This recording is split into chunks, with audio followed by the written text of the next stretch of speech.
ಸಾಯಿರಾಮ್. ಆತ್ಮೀಯ ವೀಕ್ಷಕ ಬಾಂಧವರಿಗೆಲ್ಲ ಇವತ್ತಿನ ಜೀವನಾಮೃತ ಕಾರ್ಯಕ್ರಮಕ್ಕೆ ಸ್ವಾಗತ ಸುಸ್ವಾಗತ. ವೀಕ್ಷಕರೇ, ಇವತ್ತಿನ ಎಪಿಸೋಡ್ನಲ್ಲಿ, ಇವತ್ತಿನ ಸಂಚಿಕೆಯಲ್ಲಿ ಪ್ರತಿಯೊಬ್ಬರಿಗೂ ಬೇಕಾಗಿರುವಂಥ ಒಂದು ಹೊಸ ವಿಶೇಷವಾದಂಥ ಮಾಹಿತಿ ನಿಮ್ಮೊಂದಿಗೆ ಹಂಚ್ಕೊಳ್ಳಿಕ್ಕೆ ಪ್ರಯತ್ನ ಪಡ್ತೀನಿ. ಭಾಳಷ್ಟು ಜನ ನನ್ನ ಹತ್ರ ಬಂದಾಗ ನನಗೆ ಕಾರ್ ಇದೆ, ಸೈಟ್ ಇದೆ, ಮನೆ ಇದೆ, ಊಟಕ್ಕೆ ತೊಂದರೆ ಇಲ್ಲ, ಬಟ್ಟೆಗೆ ತೊಂದರೆ ಇಲ್ಲ, ಭಾಳಷ್ಟು ಸೌಕರ್ಯ ಇದೆ, ಒಳ್ಳೆ ಮನೇಲಿ ವಾಸ ಮಾಡ್ತೀವಿ, ನಿದ್ದೆ ಬರ್ತಿಲ್ಲ ಅಂತ ಹೇಳ್ತಾರೆ. ಇವತ್ತಿನ ಎಪಿಸೋಡ್ನಲ್ಲಿ ನಾನು ನಿದ್ದೆ ಯಾರಿಗೆ ಸರಿಯಾಗಿ ಬರ್ತಿಲ್ಲೋ ಅವ್ರಿಗೆ ನಿದ್ದೆ ಬರೋ ವಿಚಾರ ಹೇಳ್ಕೊಳ್ಳಿಕ್ಕೆ ಪ್ರಯತ್ನ ಪಡ್ತೀನಿ. ಪಾಪ ಒಬ್ಬರು ಗೌರ್ಮೆಂಟ್ ಡಿಪಾರ್ಟ್ಮೆಂಟಲ್ಲಿ ಕೆಲಸದಲ್ಲಿದ್ದಾರೆ. ಅವ್ರ ಮೊನ್ನೆ ನಾನು ಬಂದು ಮೀಟ್ ಮಾಡಿದ್ರು. ಅವ್ರಿಗೆ ಒಳ್ಳೆ ಪೊಸಿಷನಲ್ಲಿದ್ದಾರೆ, ಆಳು ಕಾಳು ಸೈಟು ಮನೆ ಮತ್ತು ಬೇಕಾದಷ್ಟು ಐಶ್ವರ್ಯ ಭಗವಂತ ಕೊಟ್ಟಿದ್ದಾನೆ. ಆದರೆ ಅವ್ರಿಗೆ ರಾತ್ರಿ ಮಲ್ಕೊಂಡ್ರೆ ನಿದ್ದೆ ಬರಲ್ವಂತೆ, ನಿದ್ದೆನೇ ಬರೋದಿಲ್ಲ. ಹೀಗಾಗಿ ನನಗೆ ಬೆಳಗ್ಗೆ ಎದ್ದ ತಕ್ಷಣ ಯಾವ ಕೆಲಸದಲ್ಲೂ ಮೂಡಿಲ್ಲ, ನಿದ್ದೆ ಇಲ್ಲ ಅಂದರೆ ಬೆಳಗ್ಗೆ ಎದ್ದ ತಕ್ಷಣ ಕೆಲಸ ಮಾಡೋಕ್ಕೆ ಮೂಡಿಲ್ಲ, ಮಂಕು ಬರ್ದಂಗೆ ಇರ್ತೀನಿ, ಮತ್ತು ಆಗಾಗ ತಲೆನೋವು ಬರುತ್ತೆ, ನಂಗೆ ಆಗಾಗ ಏನೋ ಒಂಥರ ಬಾಡಿನಲ್ಲಿ ನನಗೆ ಅಸಮಾಧಾನ ಒಂಥರ ಶಾಂತಿನೇ ಇಲ್ಲ ನನಗೆ ಅಂತ ಒಬ್ಬರು ಹೇಳ್ತಾರೆ. ಮನುಷ್ಯನಿಗೆ ಊಟ ಉದ್ಯೋಗ ಎಷ್ಟು ಮುಖ್ಯನೋ ಅದು ಹತ್ತರಷ್ಟು ಇಂಪಾರ್ಟೆಂಟು ನಿದ್ರೆ ಭಾಳ ಇಂಪಾರ್ಟೆಂಟ್. ನಿದ್ರೆನೇ ಇಲ್ಲ ಅಂದರೆ ನಮ್ಮ ಹತ್ರ ಏನಿದ್ರು ಏನು ಲಾಭ? ಅದರಿಂದ ನಿದ್ರೆ ಯಾಕೆ ಬರ್ತಿಲ್ಲ? ಇನ್ಸೋಮಿಯಾ ಅಂತ ಕರೀತಾರೆ ಮೆಡಿಕಲ್ ಭಾಷೆಯಲ್ಲಿ ಈ ಕಾಯಿಲೆಗೆ. ಇನ್ಸೋಮಿಯಾ ಅಥವಾ ಅನಿದ್ರತೆ ಅಂತ ಕರೀತಾರೆ. ಯಾತಕ್ಕೆ ನಮ್ಗೆ ನಿದ್ದೆ ಬರ್ತಿಲ್ಲ ಅಂತ ಕೆಲವು ಜನಗಳಿಗೆ ಪ್ರಶ್ನೆ. ತಿನ್ನೋ ಚೆನ್ನಾಗಿ ತಿಂತಾರೆ, ಬೆಳಗ್ಗೆ ತಿಂಡಿ ತಿಂತಾರೆ, ಮಧ್ಯಾಹ್ನ ಊಟ ಮಾಡ್ತಾರೆ, ಸಂಜೆ ಊಟಕ್ಕೆ ಮುಂಚೆ ಸ್ನ್ಯಾಕ್ಸ್ ಅಂತೆ ನಿಪ್ಪಿಟ್ಟು ಕೋಡ್ಬಳೆ ಅಂತೇಳಿ ಒಂದೆರಡು ಲೋಟ ಕಾಫಿ ಟೀ ಕುಡಿಯೋದು, ಅದು ಇದು ಜ್ಯೂಸ್ ಮಾಡ್ಕೊಂಡು ಕುಡಿಯೋದು, ಹೊಟ್ಟೆ ತುಂಬ ತಿಂದರೂ ನಿದ್ದೆ ಬರಲ್ಲ. ಏನು ವಿಶೇಷತೆ? ಒಂದು, ಅವ್ರಿಗೆ ಬಡತನ, ಅಯ್ಯೋ ನಾಳೆ ಊಟಕ್ಕಿಲ್ವಲ್ಲಪ್ಪ, ನಾಳೆ ಬಟ್ಟೆಗಿಲ್ವಲ್ಲಪ್ಪ, ನಾಳೆ ಕತೆ ಏನಪ್ಪ ಅಂತ ಯೋಚನೆ ಮಾಡೋದಾದರೆ ನಿದ್ದೆ ಬರೋಲ್ಲ. ಅವ್ರಿಗೆ ನಾಳೆಗೆ ಊಟ ತಿಂಡಿ ಬಟ್ಟೆ ಎಲ್ಲವೂ ಚೆನ್ನಾಗಿ ಸಮೃದ್ಧಿಯಾಗಿದ್ದರೂ ಕೂಡ ನಿದ್ರೆ ಬರ್ತಿಲ್ಲ. ಡಾಕ್ಟ್ರ್ ಹತ್ರ ಹೋದರು. ಡಾಕ್ಟ್ರ್ ಹತ್ರ ಹೋಗ್ಬಿಟ್ಟು, ನೋಡಿ ನನಗೆ ಸರಿ ನಿದ್ರೆ ಬರ್ತಿಲ್ಲ ಅಂತ. ಅವ್ರು ದಿನ ಊಟ ಆದಮೇಲೆ ಒಂದು ಮಾತ್ರೆ ತಗೊಳ್ಳಿಂದ ಬರೋದು, ಒಂದು 10 mg ಯಾವುದೋ ಒಂದು ಮಾತ್ರೆ ತೊಗೊಂಡ್ರು ಕೂಡ ನಿದ್ರೆ ಬರ್ತಿಲ್ಲ. ಎಲ್ಲೋ ಒಂಥರ ಮಂಪರು. ಈ ಕುಡ್ದೋನಿಗೆ ನಿಶೆ ಬರುತ್ತಲ್ಲ, ಈ ಕುಡ್ದವ್ರು ಹೆಂಗೆ ಮಾತಾಡ್ತಾರೆ ನೋಡಿ, ಹಾಗೆ ಆ ಮಂಪರು ನಿದ್ರೆ ಬಿಡ್ತಿಲ್ಲ. ನಿದ್ರೆಗಿಂತ ಮುಂಚೆ ಪ್ರೀ ಸ್ಲೀಪ್ ಅಂತಾರೆ, ನಿದ್ರೆಗೆ ಮುಂಚೆ ಬರೋದು ಏನೋ ಒಂಥರ ಮಂಕು ಬಡ್ದಂಗೆ ಅಷ್ಟೇ. ಮನಸ್ಪೂರ್ವಕವಾಗಿ ಕಣ್ಣನ್ನು ಮುಚ್ಚಿ ನಿದ್ದೆ ಮಾಡೋಷ್ಟು ಮಾತ್ರ ವರ್ಕ್ ಮಾಡ್ತಿಲ್ಲ. ಎರಡನೇದು, ಒಂದು ಸಾಲದು ಅಂತ 2 ಮಾತ್ರೆ ತಿಂದ್ಬಿಟ್ಟು ಮಲ್ಕೊಂಡ್ರು ಕೂಡ ನಿದ್ದೆ ಬರ್ತಿಲ್ಲ ಅಂತ ಹೇಳಿದ್ರು.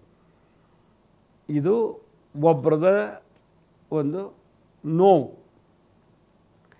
ಇನ್ನೊಂದು,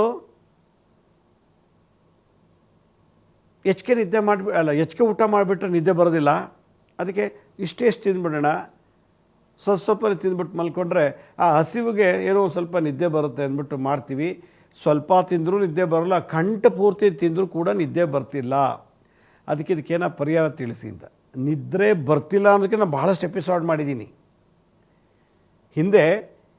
ಯಾರಿಗೆ ನಿದ್ರೆ ಬರ್ತಿಲ್ಲ ಅನ್ನೋ ಕೊರತೆ ಯಾರಿಗಿದೆಯೋ ಅವರಿಗೆ ಭಾಳಷ್ಟು ಎಪಿಸೋಡ್ ನಾನು ಮಾಡಿದ್ದೀನಿ ಹಿಂದೆನೇ. ಆದರೂ ಕೂಡ ಇತ್ತೀಚೆಗೆ ಭಾಳಷ್ಟು ಜನ ನಂಗೆ ನಿದ್ರೆ ಇಲ್ಲ ಅಂಥೇಳಿ ಅಪಾಯಿಂಟ್ಮೆಂಟ್ ತೊಗೊಂಡು ಬರ್ತಿದ್ದಾರೆ. ನಾನು ತುಂಬ ಅಬ್ಸರ್ವ್ ಮಾಡಿದೆ. ಅರೆ, ಇವ್ರಿಗೆಲ್ಲ ಶ್ರೀಮಂತಿಕೆ ಇದ್ದರೂ ನಿದ್ದೆ ಬರ್ತಿಲ್ಲ. ಇಲ್ಲಿ ಬಡತನ ಇದೆ, ಒಂದೊತ್ತು ಊಟ ಇಲ್ಲ, ಒಂದೊತ್ತು ಊಟಕ್ಕಿಲ್ಲ, ಭಿಕ್ಷೆ ಬೇಡಿ ಕೂಲಿ ಮಾಡಿ ಊಟ ಮಾಡಬೇಕು. ಅವ್ರಿಗೆ ಡನ್ಲಪ್ ಬೆಡ್ ಇಲ್ಲ, ಒಳ್ಳೆ ಟೀ ಕುಡ್ಡೋದು ಮಂಚ ಇಲ್ಲ, AC ಇಲ್ಲ, ಫ್ಯಾನ್ ಇಲ್ಲ. ಅಂಥವ್ರು 5 ರಿಂದ 10 ಗಂಟೆ ನಿದ್ದೆ ಮಾಡ್ತಾರೆ ಆರಾಮಾಗಿ. ಇವನಿಗೆಲ್ಲ ಇದ್ದು 1 ಅವರ್ ನಿದ್ದೆ ಮಾಡೋಕ್ಕಾಗಲ್ವಲ್ಲ ಅನ್ನೋದೊಂದು ನನ್ನ ಕೊರತೆ, ನನ್ನ ಯೋಚನೆ. ಕೆಲವರಿಗೆ ದಿಂಬು ಬೇಡ, ಹಾಸಿಗೆನೂ ಬೇಡ, ಎಲ್ಲಿ ಕೂತಿರ್ತವ್ರು ಅಲ್ಲೇ ನಿದ್ದೆ ಮಾಡಿಬಿಡ್ತಾರೆ. ಅವರಿಗೆ ಎಲ್ಲಿದ್ದರೂ ನಿದ್ದೆ ಮಾಡ್ತಾರೆ. ನಿದ್ರೆ ಅದೊಂದು ವರದಾನ. ಕೆಲವರಿಗೆ ದಿಂಬೇ ಬೇಕು, ಹಾಸಿಗೆನೇ ಬೇಕು, ಬೆಡ್ಶೀಟೇ ಬೇಕು, ಮಂಚನೇ ಬೇಕು, ಚಾಪೆ ಆಗಲ್ಲ. ಎಲ್ಲ ಸೌಕರ್ಯ ಕೊಟ್ಟರು ಕೂಡ ನಿದ್ದೆ ಬರೋಲ್ಲ. ನಿದ್ರೆ ಅಂತಸ್ತು ನೋಡ್ಕೊಂಡು ಬರೋದಲ್ಲ. ನಿದ್ರೆಗೆ ರೂಪ, ಜಾತಿ, ಧರ್ಮ, ಲಿಂಗಭೇದ, ಅಥವಾ ನಾನು ದೊಡ್ಡ ಶ್ರೀಮಂತ ಅಥವಾ ಬಡವ, ನಾನು ಇಷ್ಟೆಲ್ಲ ಸಂಬಳ ತಗೋತೀನಿ ಅಂತ, ಅಥವಾ ಕೂಲಿ ಮಾಡೋನು, ಅಥವಾ ಅವನು ರೋಗಿಷ್ಟ, ಇವನು ಆರೋಗ್ಯವಂತ ಅಂತ ಅಲ್ಲೂ ನೋಡೋಲ್ಲ. ನಿದ್ರೆ ಪ್ರಕೃತಿಯಿಂದ ಬಂದಿರೋ ವರದಾನ. ನಿದ್ರೆ ಪ್ರಕೃತಿಯಿಂದ ಕೊಟ್ಟಿರೋ ವರದಾನ. ನಿದ್ರೆ ಒಂದೇ ಟ್ಯಾಕ್ಸ್ ಇಲ್ಲದೆ, GST ಇಲ್ಲದೇ ಮಾಡೋವಂಥದ್ದು. ಆಕ್ಸಿಜನ್, ಗಾಳಿ, ಇವತ್ತೇನಾದ್ರು ಉಸಿರಾಟಕ್ಕಾಗಲಿ ಅಂದರೆ ಗಾಳಿನ ತೊಗೋಬೇಕು ಅಂದರೆ ಅಡ್ಮಿಟ್ ಮಾಡಿ ಆಕ್ಸಿಜನ್ ತೊಗೋಬೇಕು. ಕೊರೋನಾ ಸಮಯದಲ್ಲಿ ಎಷ್ಟೋ ಜನಕ್ಕೆ ಆಕ್ಸಿಜನ್ ಇಲ್ಲದೆ ಸತ್ತೋಗ್ಬಿಟ್ರು. ಇವತ್ತು ಗಾಳಿನ ಉಸಿರಾಡೋಕ್ಕೂ ಗಾಳಿಗೂ ದುಡ್ಡು ಕೊಡಬೇಕು, ಕುಡಿಯೋ ನೀರಿನ ಬಾಟ್ಲಿಗೂ ಕೂಡ ನಾವು ದುಡ್ಡು ಕೊಡಬೇಕು. ಒಂದು ಬಾಟ್ಲಿಗೆ 20-25 ರೂಪಾಯಿ ಹೇಳ್ತಾರೆ. ಇದೆಲ್ಲಕ್ಕಿಂತ ಹೆಚ್ಚಾಗಿ ಪ್ರತಿಯೊಂದು ಕೂಡ ಕೊಂಡ್ಕೊಂಡು ತಿನ್ನಬೇಕು. ಆದರೆ ನಿದ್ರೆ ಮಾತ್ರ ನಮ್ಮ ಕೈಯಲ್ಲಿದೆ. ನಿದ್ರೆಗೆ ಎಲ್ಲೂ ಪರ್ಚೇಸ್ ಮಾಡೋಂಗಿಲ್ಲ, ಯಾರು ಹಂಗೂ ಬೇಡ, ಯಾರು ಇನ್ಫ್ಲೂಯೆನ್ಸು ಬೇಡ. ಆ ರೀತಿ ನಿದ್ರೆ ಮಾಡಬೇಕು ಅಂದರೆ ಅದರ ಸುಖನೇ ಬೇರೆ, ಅದ್ರ ಯೋಗನೇ ಬೇರೆ. 108 ಯೋಗಗಳು ಭಗವಂತ ಮನುಷ್ಯರು ಕೊಟ್ಟಿದ್ದಾರಂತೆ. ಕಾರ್ ತಗೊಳ್ಳೋ ಯೋಗ, ಲವ್ ಮಾಡೋ ಯೋಗ, ಮದುವೆ ಮಾಡ್ಕೊಳ್ಳೋ ಯೋಗ, ಮದುವೆ ಆದಮೇಲೆ ಸಂತಾನ ಯೋಗ, ಸಂತಾನ ಆದಮೇಲೆ ಅವನಿಗೆ ಜೀವನದಲ್ಲಿ ಸ್ಥಾನಮಾನ ಅಭಿವೃದ್ಧಿಗೆ ಆಗುವಂಥದ್ದು, ಸೈಟ್ ತಗೊಳ್ಳೋ ಯೋಗ, ದೊಡ್ಡ ದೊಡ್ಡ ಜಮೀನು ತಗೊಳ್ಳೋ ಯೋಗ, ಭೂಮಿ ಯೋಗ, ಹೀಗೆ ಅವನಿಗೆ ವಿದೇಶ ಪ್ರಯಾಣ ಮಾಡೋ ಯೋಗ. ಇಷ್ಟೆಲ್ಲ ಲೆಕ್ಕ ಹಾಕೊಂಡು ಹೋದರೆ 108 ಯೋಗಗಳಿದೆಯಂತೆ. ಆ 108 ಯೋಗದಲ್ಲಿ ಮಹಾನ್ ಯೋಗ ನಿದ್ರೆ. ಆ ನಿದ್ರೆ ಅನ್ನೋ ಯೋಗನೇ ನಮ್ಮ ಜಾತಕದಲ್ಲಿ ಇಲ್ಲ ಅಂದರೆ ಇನ್ನೆಲ್ಲ ಇದ್ದು ಏನು ಲಾಭ? ಅದಕ್ಕೆ ಯಾರಿಗೆ ಸರಿಯಾಗಿ ನಿದ್ರೆ ಬರ್ತಿಲ್ಲ, ನಿದ್ರೆನೇ ಮಾಡ್ತಿಲ್ಲ, ನಂಗೆ ನಿದ್ರೆನೇ ಇಲ್ಲ ಅಂತ ಭಾಳಷ್ಟು ಜನ ಅಪಾಯಿಂಟ್ಮೆಂಟ್ ತೊಗೊಂಡು ಇತ್ತೀಚೆಗೆ ಒಂದು ವಾರದಿಂದ ನನ್ನ ಹತ್ರ ಬರ್ತಾ ಇದ್ದಾರೆ. ಅವ್ರಿಗೂ ನಾನು ಸೊಲ್ಯೂಷನ್ ಕೊಟ್ಟಿದ್ದೀನಿ. ಇಲ್ಲೂ ಯಾರು ಈ ಥರ ಸಫರ್ ಪಡ್ತಿದ್ದಾರೋ ಜನ, ಅವ್ರಿಗೂ ಕೂಡ ಒಂದು ರೀತಿ ಸೊಲ್ಯೂಷನ್ ಕೊಡೋಣ ಅನ್ನೋ ಉದ್ದೇಶದಿಂದ ಈ ಎಪಿಸೋಡ್ ಮಾಡ್ತಿದ್ದೀನಿ. ಈ ನಿದ್ದೆ ಬರೆದೋದಕ್ಕೆ ಕಾರಣ ಏನು ಅಂತ ನನ್ನ ಅನುಭವದ ಮೇಲೆ ಹೇಳ್ತೀನಿ, ತಪ್ಪು ತಿಳ್ಕೊಬೇಡಿ ಯಾರೂ. ಸೈನ್ಸ್ ಒಂಥರ ಹೇಳುತ್ತೆ, ನನ್ನ ಅನುಭವ ಏನಿರ್ಬೋದು.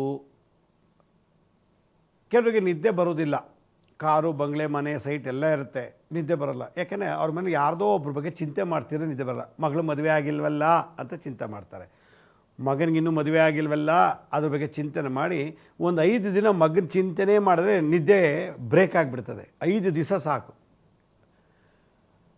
ಅಯ್ಯೋ ಮಗನ ಮದುವೆ ಆಯ್ತು, ಇನ್ನೂ ಮಕ್ಕಳೇ ಆಗಲಿವಲ್ಲ, ಅಯ್ಯೋ ನಾನು ಇನ್ನೂ ಅಜ್ಜಿ ಆಗಲಿಲ್ವಲ್ಲ, ತಾತ ಆಗಲಿಲ್ವಲ್ಲ ಅಂತೇಳಿ ಒಂದು 5 ಸಲ ಮನಸ್ಸಲ್ಲಿ ಅಳ್ಕೊಳ್ಳೋದು. ಮತ್ತು 5 ದಿನ ಮಲ್ಕೊಂಡ್ಮೇಲೆ ಆರಾಮ ಮಲ್ಕೊಂಡು ಹಾಸ್ಕೊಂಡ್ಮೇಲೆ ಅದನ್ನೇ ಚಿಂತೆ ಮಾಡಿದ್ರೆ ಮೆಲೋಟಿನ್ ಹಾರ್ಮೋನು ಡಿಸ್ಟರ್ಬ್ ಆಗಿಬಿಡ್ತದೆ. ಮೆಲೋಟಿನ್ ಅನ್ನೋ ಒಂದು ಹಾರ್ಮೋನು ನಿದ್ರೆ ಬರುವಂಥ ಹಾರ್ಮೋನ್. ಭಗವಂತ ನಮ್ಮಲ್ಲಿ ನಿದ್ರೆಗೋಸ್ಕರ ಒಂದು ಹಾರ್ಮೋನ್ನ ಸೃಷ್ಟಿ ಮಾಡಿದ್ದಾನೆ. ಅದು ಸೃಷ್ಟಿ ಮಾಡೋಕ್ಕೆ ಅದು ಎಸ್ಕ್ರಿಟ್ ಆಗುವಾಗ, ಅದು ಬಿಡುಗಡೆ ಆಗೋ ಸಮಯದಲ್ಲಿ ಮಗನ ಮದುವೆ ಆಗಿಲ್ಲ, ಮಗಳು ಮದುವೆ ಆಗಿಲ್ಲ, ಮಕ್ಕಳಾಗಲಿಲ್ಲ, ಬಿಸ್ನೆಸ್ ಲಾಸು, ಅವನು ಹಂಗಂದ್ಬಿಟ್ಟ, ಇವನು ಹಂಗಂದ್ಬಿಟ್ಟ, ಹಿಂಗೆ ಹೊಡೆದ್ಬಿಟ್ಟ, ಹಂಗಾಯ್ತಲ್ಲ ಅಂಥೇಳಿ ಒಂದು 10-20 ಸಲ ಹೇಳಿದ್ದೇ ಹೇಳ್ತಾ ಇದ್ದರೆ, ಅದನ್ನೇ ಚಿಂತನೆ ಮಾಡ್ತಿದ್ರೆ ಆ ಮೆಲೋಟಿನ್ ಹಾರ್ಮೋನ್ಸು ಬಿಡುಗಡೆ ಆಗೋಲ್ಲ. ಅದಕ್ಕೆ ಯಾವುದೇ ರೀತಿ ಟ್ರಾಫಿಕ್ ಜಾಮ್ ಆಗಬಾರ್ದು. ನಮ್ಮ ಕೆಟ್ಟ ಭಾವನೆಗಳು, ನಮ್ಮ ಚಿಂತನೆಗಳು ಆ ಮೆಲೋಟಿನ್ ಹಾರ್ಮೋನ್ಗೆ ಟ್ರಾಫಿಕ್ ಜಾಮ್ ಮಾಡಿಬಿಡ್ತದೆ. ಒಂದು. ಎರಡನೇದು ಯಾಕೆ ನಿದ್ದೆ ಬರಲ್ಲ ಅಂತಂದರೆ, ಅಯ್ಯೋ ಲಕ್ಷ್ಮೀ ಶ್ರೀನಿವಾಸ್ ಕಾರ್ ತೊಗೊಂಡ್ಬಿಟ್ನಂತೆ, 10 ಸಲ ಮಲ್ಕೊಂಡು ಊಟ ಆದಮೇಲೆ, ಅಯ್ಯೋ ಲಕ್ಷ್ಮೀ ಶ್ರೀನಿವಾಸ್ ಇನೋವಾ ಕಾರ್ ತೊಗೊಂಡ್ಬಿಟ್ನಂತೆ, ಅಯ್ಯೋ ಲಕ್ಷ್ಮೀ ಶ್ರೀನಿವಾಸ್ ಇನೋವಾ ಕಾರ್ ತೊಗೊಂಡಂತೆ, ಇನೋವಾ ಕಾರ್ ತೊಗೊಂಡ್ಬಿಟ್ಟನಲ್ಲ, ಅಯ್ಯೋ ಲಕ್ಷ್ಮೀ ಶ್ರೀನಿವಾಸ್ ಮನೆ ಕಟ್ಬಿಟ್ಟಂತೆ, ಅಯ್ಯೋ ಲಕ್ಷ್ಮೀ ಶ್ರೀನಿವಾಸ್ ಮನೆ ಕಟ್ಬಿಟ್ಟಂತೆ, ಲಕ್ಷ್ಮೀ ಶ್ರೀನಿವಾಸ್ ಹಂಗೆ ಮಾಡಿಬಿಟ್ಟಂತೆ. ಲಕ್ಷ್ಮೀ ಶ್ರೀನಿವಾಸ್ ಬಗ್ಗೆ ಚಿಂತೆ ಮಾಡಿ ಮಾಡಿ ಮಾಡಿ ನಿದ್ದೆ ಕಳ್ಕೊಂಡ್ಬಿಡ್ತಾರೆ. ಚಿತೆನೇ ಹತ್ಸುತ್ತೆ ಅಂತಾರೆ. ಆ ರೀತಿ ಈ ಚಿಂತೆ, ಇನ್ನೊಬ್ಬರ ಬಗ್ಗೆ ಚಿಂತೆ ಮಾಡಿ ಇನ್ನೊಬ್ಬರ ಬಗ್ಗೆ ಚಿಂತೆ ಮಾಡೋದ್ರಿಂದ ನಿದ್ರೆ ಬರೋದಿಲ್ಲ. ಒಂದು. ನಾಳೆ ಲಕ್ಷ್ಮೀ ಶ್ರೀನಿವಾಸ್ಗೆ ಹೆಂಗೆ ಮಠ ಮಂತ್ರ ಮಾಡಿಸ್ಲಿ, ಅವ್ನಿಗೆ ಹೆಂಗೆ ತೊಂದರೆ ಕೊಡಲಿ ಅಂಥೇಳಿ ಮೈಂಡ್ ವರ್ಕ್ ಮಾಡ್ತಾ ಮಾಡ್ತಾ ಮಾಡ್ತಾ ನಿದ್ದೆಗೆ ಬರೋ ಕಡೆ ಮನಸ್ಸು ಹೋಗೋದಿಲ್ಲ. ಲಕ್ಷ್ಮೀ ಶ್ರೀನಿವಾಸ್ಗೆ ಹೆಂಗೆ ಕಾಲು ಮುರಿಬೇಕು, ಹೆಂಗೆ ಕೈ ಮುರಿಬೇಕು, ಅವ್ನಿಗೆ ಹೆಂಗೆ ತೊಂದರೆ ಕೊಡಬೇಕು, ಅವ್ನಿಗೆ ಏನು ಮಾಡಬೇಕು, ಅವನ ಬಗ್ಗೆ ಹೆಂಗೆ ಅಪಪ್ರಚಾರ ಮಾಡಬೇಕು ಅಂತ ಪ್ಲ್ಯಾನಿಂಗ್ ಮಾಡುವಾಗ ಅಲ್ಲಿ ಬಿಡುಗಡೆ ಆಗಲ್ಲ ಆ ಹಾರ್ಮೋನು. ಇದೊಂದೇ ನೋಡಿ ಹಾರ್ಮೋನು, ನಿದ್ರೆ ಹಾರ್ಮೋನು ಮೆಲೋಟಿನ್ ಅನ್ನೋದು. ಅದು ಹೊರಗೆ ಬರಬೇಕಂದ್ರೆ ಮೈಂಡಲ್ಲಿ ಥಾಟ್ಸ್ ಯಾವುದೇ ಇರಬಾರ್ದಂತೆ, ಮೈಂಡು ಎಂಟಿ ಆಗಿರಬೇಕಂತೆ. ನಂಬರ್ 1. ನಮ್ಮ ಎಮೋಷನ್ಸು ರಾತ್ರಿ ಹೊತ್ತು ಯಾವುದೇ ರೀತಿ ವ್ಯಕ್ತಪಡಿಸ್ಬಾರ್ದು. ಗಂಡ ಹಿಂಗೆ ಅಂದ್ಬಿಟ್ಟ, ಗಂಡ ಇನ್ನೊಬ್ರ ಜೊತೆ ಓಡಾಡ್ತಿದ್ದಾಳೆ, ನನ್ನ ಗಂಡ ಇನ್ನೊಬ್ಳು ಇಟ್ಕೊಂಡ್ಬಿಟ್ಟಿದ್ದಾನೆ, ನನ್ನ ಗಂಡ ಅಂಥವನು ಇಂಥವನು, ರಾತ್ರಿ ಎಲ್ಲ ಅದೇ ಯೋಚನೆ. ಆಗ ಅವಳಿಗೆ ನಿದ್ದೆ ಬರೋದಿಲ್ಲ.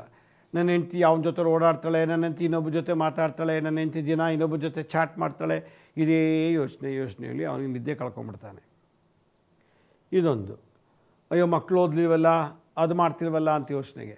3ನೇದು, ನಿದ್ರನೇ ಬರಬಾರ್ದು, ನಿದ್ರಾಭಂಗ ಪ್ರಯೋಗ ಅಂತ ಒಂದಿದೆ ಮಾಟಮಂತ್ರದಲ್ಲಿ. ಆ ವ್ಯಕ್ತಿನ ನೆನೆಸ್ಕೊಂಡು ಮಾಟಮಂತ್ರ ಮಾಡ್ಬೋದು. ಆ ವ್ಯಕ್ತಿ ಹಾಕಿರೋ ಹಳೆ ಬಟ್ಟೆ, ಅವನು ತುಳಿದಿದ್ದ ಮಣ್ಣು, ಅವನು ಯೂಸ್ ಮಾಡಿರೋ ಏನೋ ವಸ್ತುಗಳು ಯಾವುದಾರಾಗಲಿ, ಅವ್ನು ತಿಂದುಬಿಟ್ಟಿದ್ದು ಎಂಜಿಲು, ಅವ್ನ ಕೂದಲು, ಅವ್ನ ಉಗುರು, ಅವ್ನ ಚಪ್ಪಲಿ ಏನಾದ್ರು ತಂದು ಮಾತ್ರಕ್ಕೆ ಕೊಟ್ಟರೆ ನಿದ್ರಾಭಂಗದ ಪ್ರಯೋಗ ಮಾಡಿಬಿಡ್ಬೋದು. ನಿದ್ರಾಭಂಗ ಪ್ರಯೋಗ ಮಾಡಿಬಿಟ್ಟ ಅಂತಂದರೆ ಅವನು ಯೋಚನೆ ಮಾಡಲಿ ಮಾಡದೇ ಇರಲಿ, ಮಕ್ಳ ಬಗ್ಗೆ ಯೋಚನೆ ಮಾಡಲ್ಲ, ಮಗನ ಬಗ್ಗೆ ಯೋಚನೆ ಮಾಡಲ್ಲ, ಬಿಸ್ನೆಸ್ಸು ಜಾಬ್ ಯಾವುದ್ರ ಬಗ್ಗೆನೂ ಯೋಚನೆ ಮಾಡಲ್ಲ, ಬಟ್ ಅವ್ನು ನಿದ್ರೆ ಮಾತ್ರ ಬರ್ತಾ ಇಲ್ಲ. ನಿದ್ರಾಭಂಗ ಪ್ರಯೋಗ. 4ನೇದು, ಯಾರಿಗೆ ಈ ಸರ್ಪದೋಷ ಇರ್ತದೋ ಅವ್ರು ನಿದ್ದೆ ಬರೋಲ್ಲ.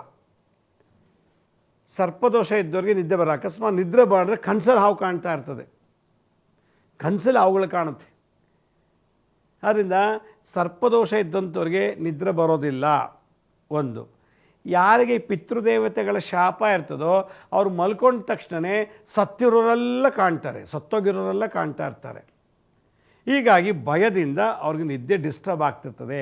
ಆದ್ದರಿಂದ ಪಿತೃಶಾಪಗಳು, ಪಿತೃದೇವತಾ ಶಾಪ, ಸರ್ಪ ಶಾಪಗಳು ಅನಂತ, ಕುಳಿಕ, ತಕ್ಷಕ, ಕಾರ್ಕೋಟಕ, ವಿಷಧರ, ಶಂಖಪಾಲ, ಶಂಖಚೂಡ, ಪದ್ಮ, ಮಹಾಪದ್ಮ, ವಿಷಧರ, ಹೀಗೆ ಧೃತರಾಷ್ಟ್ರ, ಧನಂಜಯ, ಹೀಗೆ ಹಲವಾರು ಮಹಾಕಾಳ ಸರ್ಪಗಳ ದೋಷದಲ್ಲಿ ಇದ್ದಂಥವ್ರಿಗೆ ಚಂಚಲ ಮನಸ್ಸು, ನಿದ್ರಾಹೀನತೆ ಮತ್ತು ಬೆಚ್ಚಿ ಬೀಳೋದು, ಆಗಾಗ ಎದ್ದೋಡಾಡೋದು, ಟಾಯ್ಲೆಟ್ಗೂ ಮಂಚ ಮಲಗಿರ್ತಾರೆ, ಟಾಯ್ಲೆಟ್ಗೆ ಹೋಗಿ ಬರ್ತಾರೆ, ಎದ್ದು ಓಡಾಡುವಾಗಲೂ ನಿದ್ದೆ ಕಳ್ಕೊಂಡ್ಬಿಡ್ತಾರೆ.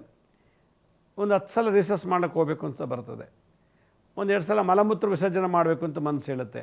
ಹೀಗಾಗಿ ಅಲ್ಲೋಗಿ ಬಾತ್ರೂಮ್ಗೆ ಹೋಗಿ ಟಾಯ್ಲೆಟ್ಗೆ ಹೋಗಿ ಕೈಕಾಲು ತೊಳ್ಕೊಂಬಂದ ತಕ್ಷಣ ಯಾವಾಗ ತಣ್ಣೀರು ಕೈಗೆ ಕಾಲು ಬಿತ್ತು ನಿದ್ದೆ ಹೊಟ್ಟೋಗ್ಬಿಡ್ತದೆ.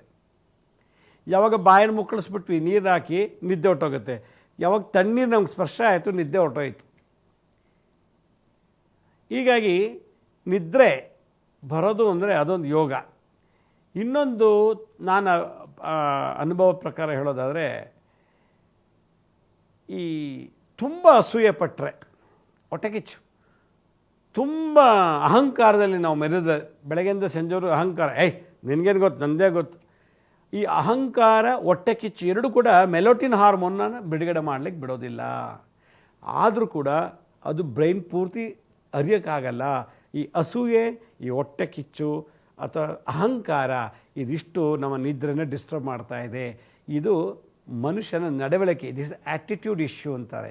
ಈ ಆ್ಯಟಿಟ್ಯೂಡ್ ಇಶ್ಯೂನಲ್ಲಿ ಕೂಡ ನಿದ್ರೆ ಹೊಟ್ಟೋಗುತ್ತೆ. ಅನಿದ್ರತೆ, ಇನ್ಸೋಮಿಯಾ, ನಿದ್ರಾಭಂಗ ದೋಷ, ಹಲವಾರು ತಾಪತ್ರಗಳಿಂದ ನಿದ್ರೆ ಬರ್ತಿಲ್ಲ. ಮಗನ ಮದುವೆ ಆಗಿಲ್ಲ, ಮಗಳ ಮದುವೆ ಆಗಿಲ್ಲ, ಅಥವಾ ಸಂತಾನ ಆಗಿಲ್ಲ, ಬಿಸ್ನೆಸ್ ಸರಿಯಿಲ್ಲ, ಓದ್ತಿಲ್ಲ, ಸಾಲ ಬಾಧೆಯಿಂದ ನಿದ್ರೆ ಬರ್ತಿಲ್ಲ, ರೋಗ ಬಾಧೆಯಿಂದ ನಿದ್ರೆ ಬರ್ತಿಲ್ಲ. ನಿದ್ರೆಗೆ ಹಲವಾರು ಬಂಧನಗಳಿರ್ಬೋದು. ಸಂತಾನ ಇಲ್ಲ, ಸಾಲ ಬಾಧೆ, ಕೆಲಸ ಇಲ್ಲ, ಏನೇನೋ ಕೋರ್ಟ್ ಕೇಸು, ಹೀಗೆ ಏನೋ ಒಂದು ನೆಪದಲ್ಲಿ ನಿದ್ದೆ ಬರಲಿಕ್ಕೆ ಬಿಡ್ತಿಲ್ಲ. ಆ ಹಾರ್ಮೋನ್ಸ್ ಅದಕ್ಕೇನು ಮಾಡಬೇಕು, ಈ ಮೆಲೋಟಿನ್ ಹಾರ್ಮೋನ್ಸ್ನ ನಿರ್ಗಳವಾಗಿ ಸರಾಗವಾಗಿ ಬಿಡುಗಡೆ ಆಗೋಕ್ಕೆ ಅಡಕೆಲಿದೆ ಸೀಕ್ರೆಟ್. ಅಡಕೆ, ವೀಳ್ಯದೆಲೆ ಅಡಕೆ, ಬಟ್ಲಡಿಕೆ ತೊಗೊಳ್ಳಿ ಅಥವಾ ಅಡಕೆ ಚೂರು ಸಿಗುತ್ತಲ್ಲ, ನಾವು ಹೆಂಗಾದ್ರೂ ವೀಳ್ಯದೆಲೆ ಹಾಕುವಾಗ ರಾತ್ರಿ ಮಲಗೋಕ್ಕೆ ಮುಂಚೆ ಈ ಮಾಟಮಂತ್ರ ತಂತ್ರದಲ್ಲಿ ಏನಾದ್ರು ನಿದ್ರಾಭಂಗ ದೋಷ ಆಗಿದ್ದರೆ, ಕನ್ಸಲ್ಲಿ ಹಾವು ಕಾಣೋದು, ಕನ್ಸಲ್ಲಿ ಪಿತೃದೇವತೆ ಸತ್ತಿರೋರು ಕಾಣೋದು, ಈ ಥರದ್ದೇನೋ ಇದ್ದಾಗ ಹುಣ್ಣಿಮೆ ಅಮಾವಾಸ್ಯೆಯಲ್ಲಿ ಮಾಡಬೇಕು. ಅವು ಯಾವುದು ಕಾಣಲ್ಲ. ನಮಗೆ ಬರೀ ಮಕ್ಕಳ ಚಿಂತೆ ಮತ್ತು ಆಸ್ತಿ ಪಾಸ್ತಿ ಬಗ್ಗೆ ಚಿಂತೆ, ಕೋರ್ಟ್ ಕೇಸು, ಪೊಲೀಸ್ ಕೇಸ್ ಚಿಂತೆ ಈ ಥರದ್ದಿತ್ತು ಅಂತಂದರೆ ಹಗಲೊತ್ತು ಮಾಡಿ ಏನು ಮಾಡಬೇಕು, ಮಾಟಮಂತ್ರದ ಪ್ರಯೋಗದಲ್ಲಿ ಅದೇ ದುಷ್ಟಶಕ್ತಿಗಳು ಆಗ ಕನಸಲ್ಲಿ ಕಾಣ್ತಿದ್ರೆ ಈ ಕನಸಲ್ಲಿ ಕಾಣೋದ್ರಿಂದ ನಿದ್ದೆ ಬರ್ತಿಲ್ಲ, ಅದೇ ಒಂದು ಭಯ. ಒಂದು ಅಡಿಕೆ ತೊಗೊಳ್ಳಿ, ಬಟ್ಲಡಿಕೆ, ಅಥವಾ ಒಂದು 4-5 ಚೂರು ಅಡಿಕೆಗಳು ಹಾಕ್ಕೊಂಡು ಬಾಯಲ್ಲಿ ಇಟ್ಕೊಳ್ಳಿ, ಚೆನ್ನಾಗಿ ಅಗಿರಿ.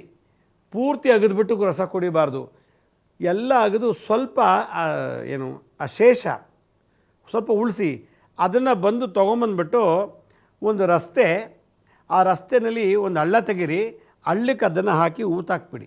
ಅಡಿಕೆನ ಪೂರ್ತಿ ತಿಂದಿರಬಾರ್ದು, ಅಡಿಕೆ ಎಂಜಿಲಾಗಿರಬೇಕು, ಅರ್ಧಂಬರ್ಧ ಅಗ್ದಿರಬೇಕು, ಪೂರ್ತಿ ನುಂಗೋಂಗಿಲ್ಲ, ಪೂರ್ತಿ ತಿನ್ನೋಂಗಿಲ್ಲ. ಅದನ್ನು ಒಂದು ರಸ್ತೆಯಲ್ಲಿ ಹಳ್ಳ ತೆಗೆದುಬಿಟ್ಟು ಆ ಅಡಿಕೆನ ಅದ್ಮೇಲೆ ಹಾಕಿ ಮಣ್ಣು ಮುಚ್ಚಿಬಿಡಿ. ಹಳ್ಳ ಹಾಕಿ ತೆಗ್ದಿರ್ತಾರಲ್ಲ, ಮಣ್ಣು ಮುಚ್ಚಿಬಿಡಿ. ಅದ್ರ ಮೇಲೆ ಸ್ವಲ್ಪ ನೀರು ಹಾಕ್ಬಿಟ್ಟು ಬಂದುಬಿಡಿ.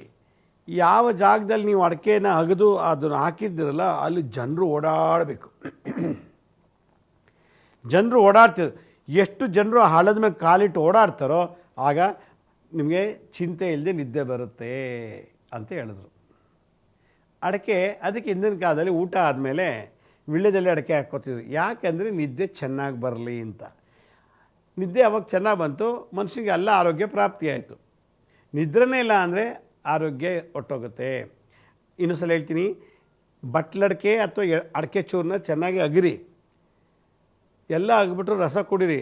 ಇನ್ನು ಕೊನೆಲ್ಲ ಅಷ್ಟು ಶೇಷ ಉಳಿಸ್ಕೊಳ್ಳಿ, ಬ್ಯಾಲೆನ್ಸ್ ಇರಲಿ. ಸ್ವಲ್ಪ ಅಗ್ದಿದ್ದೆಲ್ಲ ತಂದು ರಸ್ತೆಯಲ್ಲಿ ಜನ ಓಡಾಡೋ ರಸ್ತೆಯಲ್ಲಿ ಒಂದು ಹಳ್ಳ ತೆಗೆದುಬಿಟ್ಟು ಅದನ್ನು ಊತಾಕ್ಬಿಟ್ಟು ಅದ್ರ ಮೇಲೆ ನೀರು ಚೆಲ್ಬಿಟ್ಟು ಬಂದುಬಿಡಿ. ಯಾವಾಗ ನೀರು ಚೆಲ್ಬಿಟ್ಟು ಬಂದರೂ ಅದ್ಮೇಲೆ ಜನರು ಓಡಾಡಬೇಕು. ಈ ಥರ ಓಡಾಡ್ತಿದ್ದಾಗ ಏನಾಗುತ್ತೆ, ನಿಮಗೆ ಆರಾಮಾಗಿ ಅದೆಷ್ಟೇ ಕಷ್ಟ ಎಷ್ಟೇ ನೋವಿದ್ರು ಕೂಡ ಆರಾಮಾಗಿ ನಿದ್ರೆ ಬರುತ್ತೆ. 5-10 ಮಾತ್ರೆ ತೊಗೊಂಡ್ರೂ ನಿದ್ದೆ ಬರೋದು ಕೇವಲ ಈ ತಂತ್ರ ಪ್ರಯೋಗದಿಂದ. ಇದು ಒಂದು ತಂತ್ರ. ಎರಡನೇ ತಂತ್ರ ಏನು, ಈ ಗಣಿಗ್ಲೆ ಹೂ ನೋಡಿರ್ಬೇಕಲ್ಲ, ಗಣಿಗ್ಲೆ ಗಿಡ, ಆ ಗಣಿಗ್ಲೆ ಗಿಡದ ಬುಡ ತೊಗೊಂಬರ್ಬೇಕು. ಬುಡನ ಚೆನ್ನಾಗಿ ತೊಳೆದ್ಬಿಟ್ಟು ತಲೆ ಮೇಲೆ ಹಿಂಗೆ ಇಟ್ಕೊಂಡು 10 ನಿಮಿಷ ಕೂತ್ರೆ ಪಟ್ಟಂತೆ ನಿದ್ದೆ ಬಂದುಬಿಡುತ್ತೆ. ಗಣಿಗ್ಲೆ ಮಾಡೋದು ಬುಡ, ಗಣಿಗ್ಲೆ ಹೂ ಅಲ್ಲ, ಎಲೆ ಅಲ್ಲ, ಬುಡ. ಅದೊಂದು ಚೆನ್ನಾಗಿ ತೊಳೆದ್ಬಿಟ್ಟು ಮನೇಲಿ ಇಟ್ಕೊಳ್ಳಿ. ಯಾರಿಗೆ ನಿದ್ದೆ ಬರಲ್ಲೋ ಆಗಾಗ 10 ನಿಮಿಷ ತಲೆ ಮೇಲೆ ಹಿಂಗೆ ಇಟ್ಕೊಂಡು ಹಾಸಿಗೆ ಮೇಲೆ ಕೂತ್ಕೊಳ್ಳಿ, ಹಾಗೇ ನಿದ್ದೆ ಬಂದುಬಿಡುತ್ತೆ. ಹಾಗೆ ಹಾಸಿಗೆ ಮೇಲೆ ಮಲ್ಕೊಂಬಿಡಿ. ಇನ್ನೊಂದು ತಂತ್ರ, ಇದು ಮೂಲಿಕಾ ತಂತ್ರಗಳು.